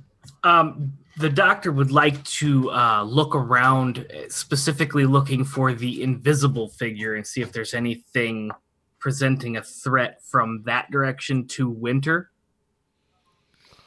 I'll give you this. I'll say that you can roll a perception check. It's going to be a kind of high DC, but if you, I'll just give you that. If you want to, it'll be a pretty high DC, and I'll give you something you can see. Okay, I'm gonna roll with advantage. Okay, yeah, because you got him to burn. You've got him to burn. And you said perception, right? Yes. Okay, what is my modifier on that? Perception is a +1. Okay. That is a 15 plus 1, 16, and Nat 20, baby. Nat 20. Nat 20.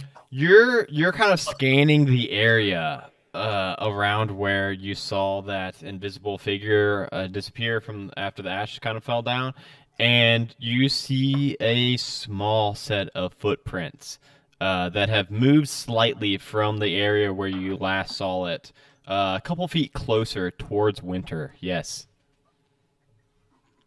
Yeah, I'm striking out with the rapier in that area, attempting to. So usually you would have disadvantage, but with that nat 20 perception roll, we'll say that you've got a pretty good bead on it. All right, the rapier. Let's see. So that is a 18, 19, 20, 21 to hit. You got it, and it is close enough to your buddies. We don't really have the formation set exactly, but at least one of them would be also within range of this thing. This thing was creeping up on you all, so you will get your sneak attack also. All right, that is a 4, 5, 6, 7 for normal damage, and then is it 1d6 for level 3? I think it's 2. Let me look it up. I can find it very quick. So for a rogue, sneak attack is level 3 is 2d6. Okay, 2d6. Thank you. 6, 7, 8, 9, 10 for the sneak attack damage. Oh, so what was that total? 10 plus, what did I say, 7? Okay, yeah. 17?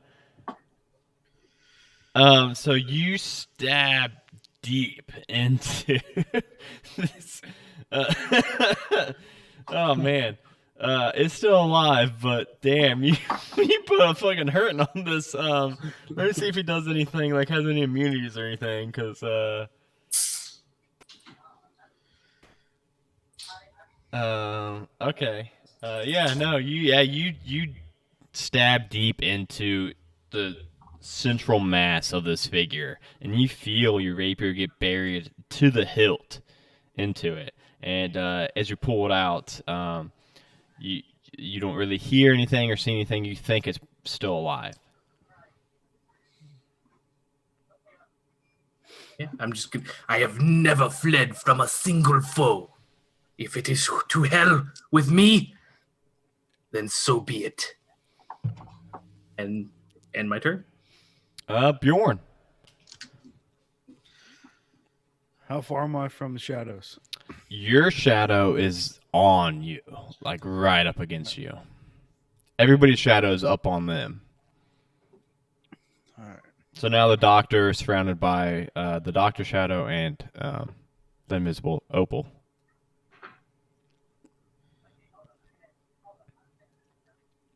$15. For a shadow? You attacking a shadow? Yeah. Yeah, that hits, yeah. Go ahead and roll damage.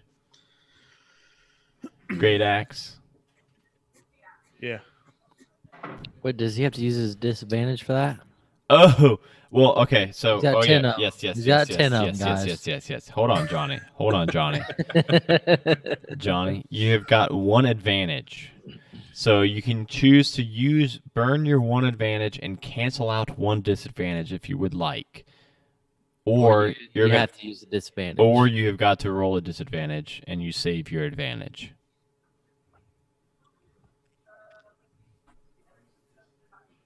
David. I didn't hear that for some reason. So Me I use a disadvantage and save my advantage. okay. I rolled a fucking 12, by the way. My damage. Oh, so let's hope you hit. Ooh, I rolled a 17, so I'll keep my 15. Okay, yeah. Still Okay. hit. Yep, Nice. still hit. Do I have to roll again for damage? I'll let you keep the 12. So you rolled a 12. So what total is that? 1d12 plus 3. 15 damage. Oh, go ahead. I'm just making sure there's no other things that it can do. Yeah, go ahead and describe how you killed your own shadow. You weren't expecting that, were you? I mean, you rolled max damage. All right.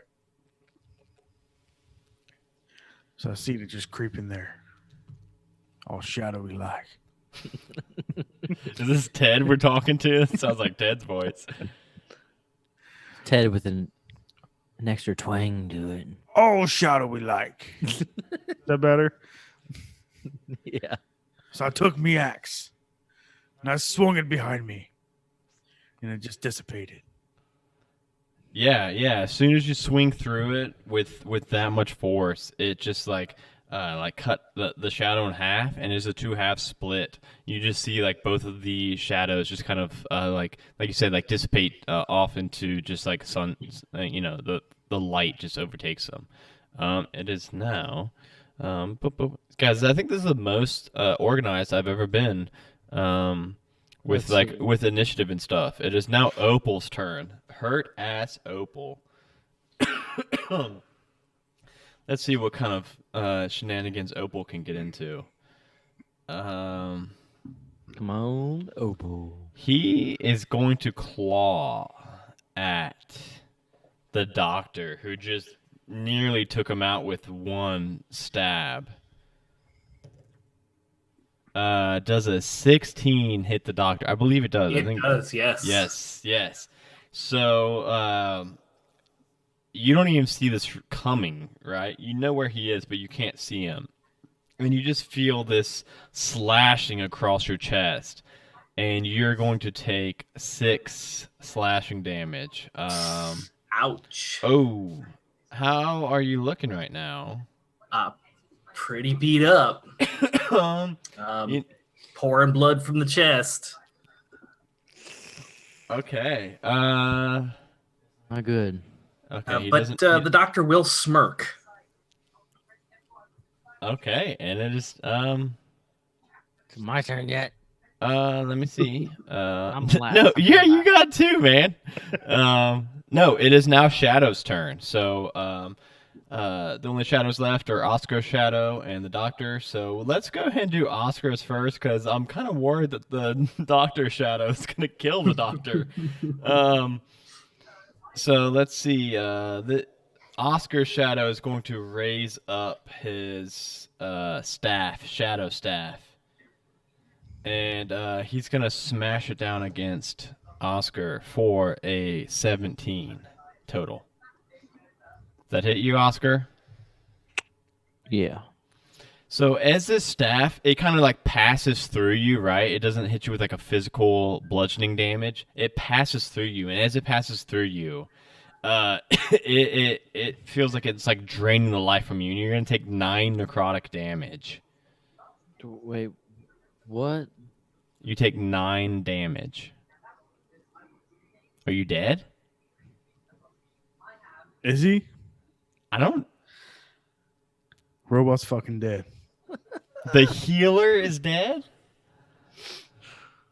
Let's pray. Oh, let's pray. Let's pray that the doctor doesn't die. Are you down? Yeah, I'm down. I had 8 Unconscious? health. I had 8 health. Oh, The doctor's turn. Are you kidding me? I was about to heal this dude. I mean, not the doctor's turn. The shadow on the doctor. The shadow on the doctor. Oh my god! Luckily, because I think this might have killed him. It rolled a total of 8. 4 plus 4. nope. So the other shadow figure, you guys see, he has advantage on death rolls and such. So the other figure, you see him raise his shadow rapier and stab it towards the doctor. But the doctor still has quite a spring in his step and steps off to the side. And it is now Winter's turn. Winter is going to run up to where Opal is, and she's kind of holding the mirror so that she can see Opal. And she takes a swing at Opal with her candy cane and gets I don't think she's got the greatest stats. Let me see what the Opal's armor class is real quick. I think it's gonna be close. Yeah. So she takes a swing at Opal, and you guys hear like a crunch, and you actually see her candy cane break in half as she breaks it over Opal's back. Oh shit. And you see in the kind of ashes that have been gathering around the floor, you see a humanoid figure shape slam into the ashes and kind of make like a chalk outline, like a crime scene chalk outline, hit the ground. Next up is Oscar. Oscar, go ahead and roll us a death save. Nat 20. I think you pop back up with 1 HP. Really? Yeah. I'm pretty sure. Are you kidding me? What? I got a 19. Oh, well, you passed it. Does that have to but- be Nat? Yeah, it's got to be a nat 20, yeah. So what's this mean if I... So you're good. You are 2 saves away from being stabilized. You're bleeding out right now. Okay. The doctor's turn. Doctor, you've got... you think Opal's dead, and Bjorn Shadow's dead, and you've got Oscar's Shadow kind of standing over collapsed Oscar, and you've got your own shadow on you. I'm going to look at the shadow that is at me and kind of just smirk, and I'm gonna walk over in a sauntering fashion and look at the one that is standing over Oscar, because Oscar's down, right? Right. Yeah. And Dying. Conscious. you can tell your master we are not yet ready for hell. And I'm going to thrust my rapier into the shadow that is standing over Oscar. Okay, roll that attack. With advantage, you got 4 more advantages. We gotta try to. I don't even know if we're gonna be able to use them all tonight. I hope so. Scott paid good money for these. That's Scott. 11 plus 3, so 11, 12, 13, 14 on the first roll. And a 3. Ooh, it's a good thing. 17, 18, 19, 20, not natural. Gotcha. Yeah, you go ahead and hit it, and you've got that sneak attack. All right, so the first one is a D8. That's this one here. That is 3 damage plus 3, so 6 for the initial. 7, 8, 9, 10, 11 total damage. Go ahead and describe it. They've got 10 HP if you guys haven't figured it out. I think we've mathed it by now, but yeah, you got it. You killed Yes, Oscar you just- Shadow. So it looked just like Oscar the Warforged with a big staff. Just gonna whiff the rapier right through the shadow and I miss the smell of battle. And you see Oscar Shadow begin to Sunshine asshole. dissipate. Oh, I've got disadvantage now. That's actually he said disadvantage to shadows. That's actually probably good because I feel like the doctor's is coming in hot. No, it's Bjorn's turn. And so Bjorn, it is just the doctor Shadow left. The doctor is looking pretty bad, so we don't want him to get hit. Well, I'm just going to go after the shadow. I'm one of you. I'm going to roll first. Yeah, you get to pick if you want to use your advantage to cancel it out. I will definitely use my advantage. Okay. That's gone. 17. Okay, so Wait. Well, I rolled a 16, but it's plus 5 to hit. okay. Oh yeah. What was the first roll? Cuz A 1. oh, so Yeah. you will have to take so I'm going to give you your advantage back and we'll say that because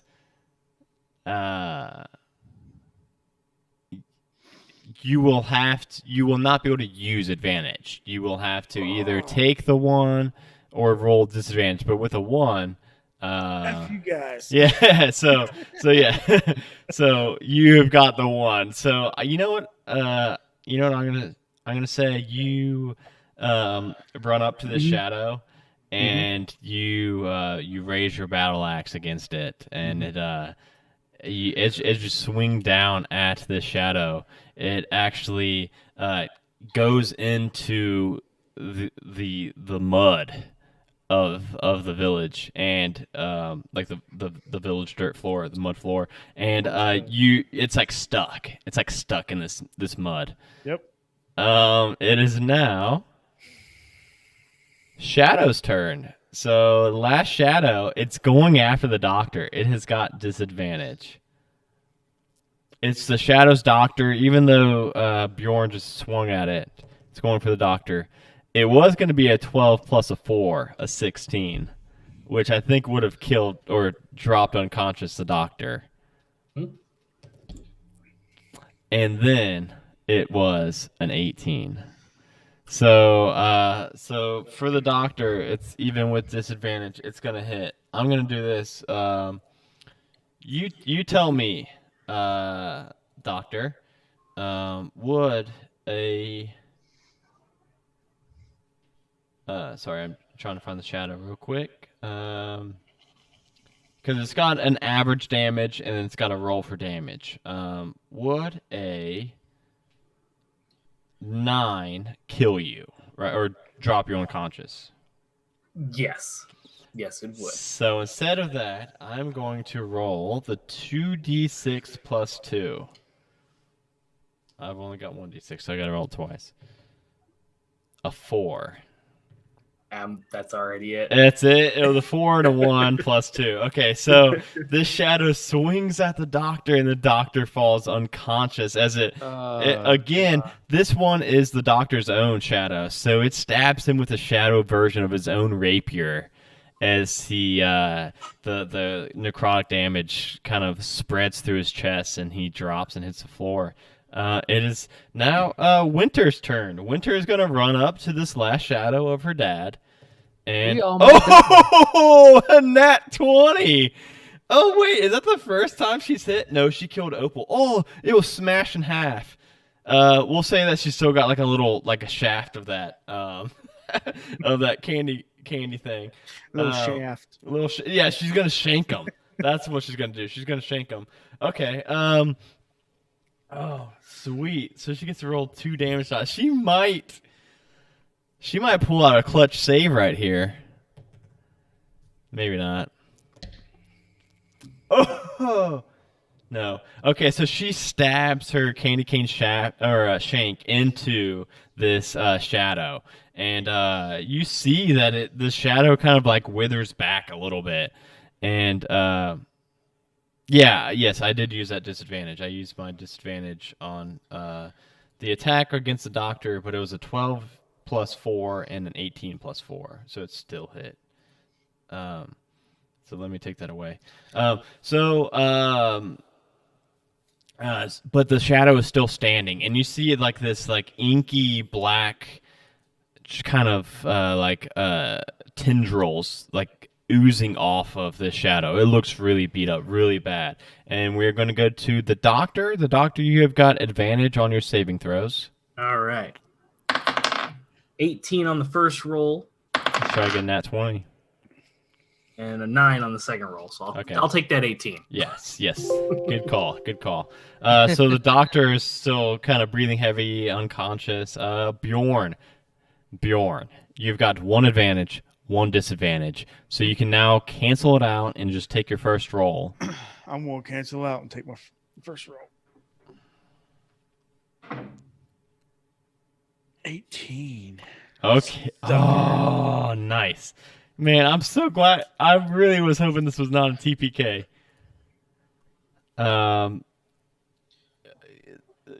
Roll the damage. I don't think you could possibly not kill this thing, though. It's got 3 health. I think you've got more than a +3. Well, it's a good thing because I rolled a 1 plus 3. Okay, that was close. Wow. So describe how you kill this shadow of the doctor. So I finally get my axe out of the mud. Yeah. Oh, fuck. I forgot about that. You can picture one slow motion action. Pick it out of the mud. Mud slinging everywhere. I look over at Doc's shadow. I just swipe through it. And it just dissipates. So now we've got Oscar and the doctor both unconscious, bleeding out. And Winter runs up to her dad. And she's going to kind of try to... so where the rapier is stabbed into his chest, she's kind of trying to apply pressure, kind of trying to stabilize him with a medicine check. And that is a 14. I don't remember how those checks work, but I think that's good. I think that would stabilize you. She goes to him first, huh? Well, yeah, she goes to her dad before the robot that she barely knows. Yes, and she stabilizes the doctor. And she's still kind of just like working on him. So, Oscar, you're just kind of unconscious. She's not really paying you any attention. So. Bjorn, yeah. So yeah, you can either roll some saving throws, or Bjorn can try to help you out. Oh god, that was bad. How many did I roll so far? 2. This will be your second. I'm gonna go try to give Oscar some mouth to mouth. You rolling that one? Dude, that's 2 fails. Yeah, I know. Yeah, I got that much. So, Bjorn, go ahead and roll a medicine check.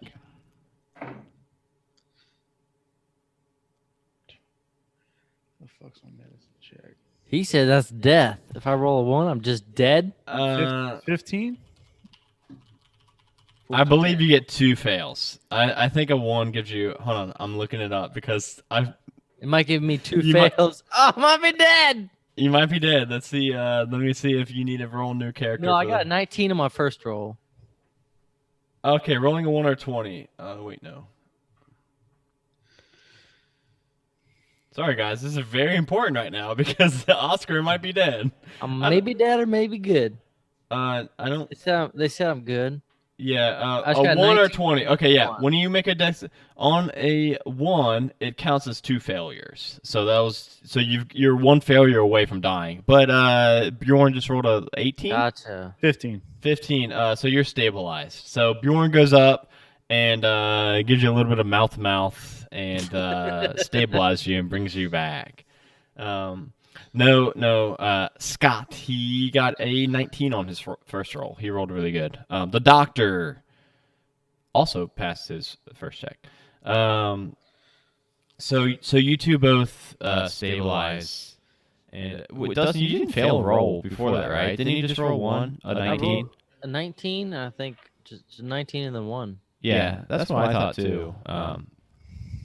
They on box. Because Jordan and Scott both thought they failed one, but I thought that was your. I know I got 19 and then. Yeah, I thought that. We'll go back and if we count it and see that he did, you will roll a new character for the next Twitch stream. I really like Oscar though. But as you guys, Oscar and the doctor, Bjorn, you're doing that mouth to mouth, trying to stabilize Oscar. Winter is over the doctor, kind of applying pressure to the wound. And as you both come to, with only 1 HP,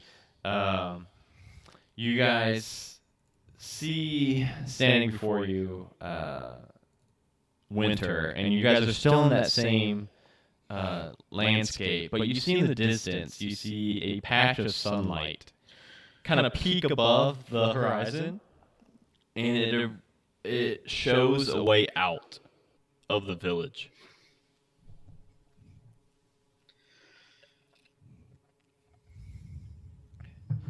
Doctor's gonna reach up real quickly and grab firmly on Winter's forearm and just kind of look at her and smile a warm smile. Dad, I think I know what the Raven Queen was trying to show me. I think I'm ready. I think I'm gonna be okay. I think I'm ready. I think we're all ready to wake up now. Should we go? That is good, because I do not wish Sunshine to asshole. die tonight. Let's head on out and see what the path holds. I'm gonna stand up and grab her kind of by the shoulder a little bit, look to the other two, Bjorn and Oscar. Shall we? Sunshine asshole. We shall. And you guys head off to the path that opened up. And as soon as you exit this village, you awaken, and you have this kind of feeling of this strange dream in your head, but you're like trying to like remember this dream, and as you are, it's slipping further and further away, and you're forgetting more and more pieces of it, and you awake and you have no knowledge Sunshine asshole. of this dream that you just had.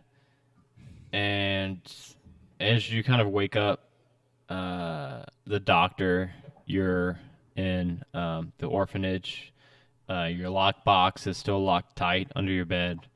You kind of rub your eyes and you run to Winter's room. And you see that she's actually also just now stirring awake. And you don't remember anything about the night before, but you just have this kind of overpowering urge to just hug her and just um, take her downstairs to the main lobby of the orphanage with you, and just you've got this overwhelming feeling to just spend the day with her. You can't quite explain it, but you don't want to quite leave her side. Oscar, you awake in your cabin of Bjorn's ship, and you see, much like the doctor, you don't really remember your dream from the last night, but you do have this strange feeling that it was you had this weird dream. You don't know if it was a nightmare or a good dream, but you've got this lasting kind of feeling of this powerful dream that you just had. And you see, standing up against the wall, kind of in the corner of your room, you see a staff propped up against the wall, and you have no recollection of the staff at all, but it's got a single raven's feather tied around in this kind of like a knot, loose knot around it, and it's just a single raven's feather. Bjorn, you wake up in your captain's quarters of the ship, and on the foot of your bed, laying out, you've got this short sword laying across your feet, and much like Oscar's staff, it's got a single black raven's feather tied to the hilt of it. I got a question. What's that? Could be a plot in your hole or a hole in your plot. I don't know. What? Yeah. Do robots even dream? I forgot you were. I said you woke up in your room. I forgot you said you. I forgot you said you Oh, a passed. ship. Yeah, I Yeah. forgot. Somebody carried you to your room in the middle of the night. They're like, "Oh goddamn, the robot fucking passed out on the ship's bow again," and they carried you to the room. Yeah. You still like when you go down to like this power down mode, you still dream, but you're kind of like semi aware of your surroundings also. All right. So Scott said to take these disadvantage forward into the future streams. Somebody has got to remind me. DM's got a disadvantage. No. Okay. No. I believe that I can keep these here. So next time we boot up, I believe I will still have my disadvantage. But if the doctor's not with us next time, the next time the doctor's here, the doctor has got to remember that he's got 2 advantages. But what if he shows up in our podcast before the stream? Well, I believe he probably definitely will show up in the podcast because he is going to be an NPC, a recurring NPC that will be popping up. I'm saying, will he do the advantages then, or should he do them in the stream only? Yeah, we'll do stream only because I will not remember in the podcast because we drink for the podcast. We drink everywhere. Yeah, we drink here too. What are you talking about? I had the most disadvantages, but I didn't die. You did not Sunshine die. You asshole. saved the day. Tried to kill you, man. They tried to- Okay. What the hell? Okay. Well, Scott, So Scott, I will continue to talk No. shit as much as I want. Uncle Shanesaw just donated $20 worth of disadvantages to me. He did a what? Yes, Shane. Fantastic. That's awesome. I don't That's even for- know how to quantify this. Is that for podcast too, or just? just a Just stream? stream. Because I said we ask him. no, look, this is what I'm gonna do. See, I told you he said Scott is his father. Would you prefer to be called Scott or Shane? Shane is his last name, but He's a he likes Shanesaw, man. he likes Scott Scott. Uncle Shanesaw. Every time you call him Scott, he says Scott is my father. Is my Shane. Look. I fucking Shane. told you, man. Shane. He prefers to be called Shane. Look. Man, you confuse me. Chainsaw. Well, I I'm a used to Shane call him whatever. Shane, but I spelled it like the first name Shane, but it's really his last name. Like Scott Walking Saw. Dead Shane. Yeah. Okay, I think that might be 21, 2, 3, 4, 5, 6, What's this? 7, 8, 9, 10, 11, 12. No, that's only 13. I'm trying to put 20 disadvantages next to me, so next time we boot up, because I don't want to forget this. I mean, he paid for it, so Yeah. So write this down. Put a big note on your screen. You're gonna lose that too, man. The what? So he'll lose that too. What to? Oh, the note. Yeah. Mm.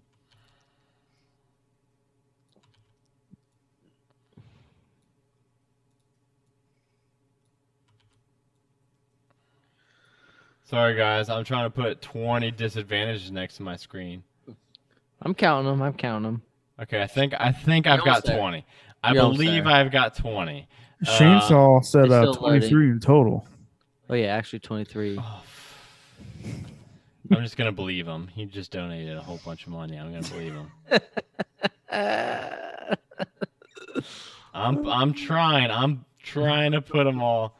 It's not gonna look pretty, but it's gonna look funny. Okay, Scott Chainsaw, Uncle Chainsaw. I think I might have 23 or 24. So that should last you. That should last you at least a stream or 2 or 3. So, the doctor, whenever you come back, Joe, try to remind me you've got 2 advantages going forward, and I promise you I will give you those 2 advantages, but I will not remember. So I that's have it gonna written be down. I will remember. okay. Awesome. Well, guys, I had a ton of fun with this module. This is one module that I kept going back and forth with. Oh yeah, Scott. What? Hey, I passed out an invite to Scott to guest on this one, and he didn't get back to me in time, so that's all on him. Ooh. But then I'd be down like $26 right now. Or that, or he'd just keep donating and giving himself advantage. I don't know. I bet you guys didn't think about that, did you? You guys could be buying your own advantages. Next time I will. So yeah, guys, I had a lot of fun with this module. This is a module that I kept going back and forth with. I didn't know if I was going to play it on this stream tonight or if I was going to play it for the Patreon exclusive P-Team spinoff next weekend. But of course, I ended up going with it for the stream tonight instead. So it was a lot of fun. It was by Kat Kruger from D20 Dames. She made a couple one-shots that she runs on her podcast and also puts them up on DM's Guild. And spoiler alert, I think there is one that I may be running on our live show if we do a live show at Drawlicon coming up. That's in like 20 months, right? It's in like 7 months, man. It's 180 days, I believe we said. A long time. But it is a very good one-shot for conventions that I may actually run for us. So it was the same author from tonight. So I will say, Johnny, I don't really know what you would want to plug. Plug it, man. Because I know you. Just plug how cool you are, man. Yeah, just talk about how cool you are for a couple minutes. Your Instagram, whatever, man. I don't post a whole lot to my Instagram, but So what, man? sure. My Instagram is Ted the Bard OSO. More than welcome to follow. Dustin. I might follow you. I don't know. You already follow me, man. Shut up. Am I? Yeah. Dustin, you've got like a whole Dice Tray side business I'm sure you'd want to plug. Yeah, y'all should follow Iron Claw Relics, man. He's got me. He's got my back. Historia plug. Plugged it. Did you want to Okay, plug it, okay. Deuce? No, you got it, man. I don't know. Was it Instagram? I've got it on the Iron screen. Claw Relics. Yeah, and it's your Instagram and your Twitter, And Twitter. he makes super cool dice trays and dice boxes and stabs and wands. It's at etsy.com/shop/ This was a collaboration between me and Ironclaw. Burnt. Yeah, but he also makes dice trays, custom dice trays. They're really good, and everybody's been telling him they are underpriced. So go buy them before he raises his prices like he should. This is I raised it. Ted's I raised the dice box by $4. Yeah, I got this new. Still underpriced. I'm telling you, still underpriced. But look, I got this new latch. Look at it. Ooh, Ooh. nice. But He's so proud of that new latch. yeah, he loves that new. He's been blowing up our group text No, for the Well, here. podcast. You know what? You know what? Okay, let's see it. No, not see it. Listen to it. Hang on. Oh, damn, that did sound good. You hear it? Yeah. It's got like it's like spring loaded and it's not hollow like my original ones. So yeah, go follow him, and he's giving away dice trays for the next 7 weeks or 8 weeks. I think 8 weeks. 8. He just gave away one tonight before the stream. Now, Joe, I know you probably have quite a few things to plug. Oh, yeah, just check out Dralicon.com. 187 days until the first official Dralicon. If you are into D&D, role-playing, or TTRPGs, check it out. We're going to have some amazing guests there. The excitement is already building. So, Guess who's going to be there? At least me. And One Dustin. shot on slot. Johnny, are you going? More than likely. More than likely, Johnny's going. We really haven't had too in-depth of the conversation, but at least me and Dustin for sure are going, and probably Johnny. If we can get, even if we just get us three, we will probably be doing a live show there. If we get Sean or Justin, also more the merrier. Then, but either way, if we get at least 3 of us going, we will be doing a live show with, and we'll get guests. I don't know if I'll bring my shop or not unless this guy lets me do my wandering.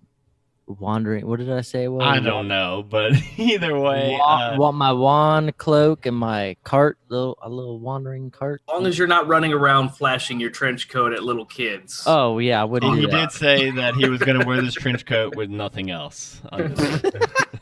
So if you buy something, you got to see something. No. But no. We'll Draw talk more about it, but that would be really cool. I was even designing a little cart that would be really tiny, wouldn't take up much space. So. But yeah, Drawlicon is going to be awesome. Lawful Stupid is going to be there. Where is it going to be? Fort Wayne, Indiana, in the Grand Wayne Convention Center. It's like 3 hours away from us. Yeah. Not too bad. Yeah, and Lawful. It's like 2 hours. Well, either way, Lawful Stupid's going to be there, and Scott Uncle Chainsaw is going to be there, and he's probably going to make us give him a lot of is he? money. Wait, 3 hours away? Shane Saw's going to be there. Chainsaw's going to be there. Was yeah. our last one only an hour away? I don't know, man. What else? What else you got to Dang. plug, Joe? Because I also know Plug it you all. got the Nerd Asylum. Plug it all up. Oh yeah, that's just a community of people who like D&D. If you want to join it, you can check out the Nerd Asylum on Twitter. It's at the Nerd Asylum. We also have a Discord, which is where most of our stuff goes down.